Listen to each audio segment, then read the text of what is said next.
আসসালামু আলাইকুম রহমতুল্লাহ, আশা করি সকালে ভালো আছেন। তো আজকের ভিডিওতে আমি দেখাবো যে কিভাবে এখানে জে লিখবেন।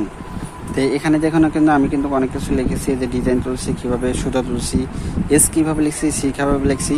তো এগুলোর ভিডিও আমার এই ভিডিও ডিসক্রিপশনে আমি লিঙ্ক দিয়ে রাখবো, আপনারা ওই ভিডিও ডিসক্রিপশনে লিঙ্ক দিয়ে আপনারা দেখে আসতে পারেন।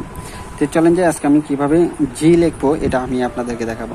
তার আগে একটাই অনুরোধ, যে যারা আমার চ্যানেলটি সাবস্ক্রাইব করে নাই অবশ্যই সাবস্ক্রাইব করে লাইক দিয়ে বেল আইকনটি বাজিয়ে দিয়ে আমাদের সাথে থাকবেন নিত্য নতুন ভিডিও পাওয়ার জন্য।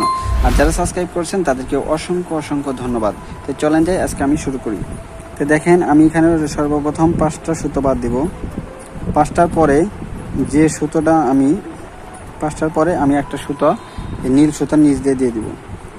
দিয়ে দেওয়ার পরে এখানে যেগুলো সুতো আছে 5টা, এগুলো সুতো আমি এই নীল সুতার উপর দিয়ে দিব। তো দিয়ে দেওয়ার পরে আমি এখানে একটা পেঁয়াজ দিয়ে দেবো।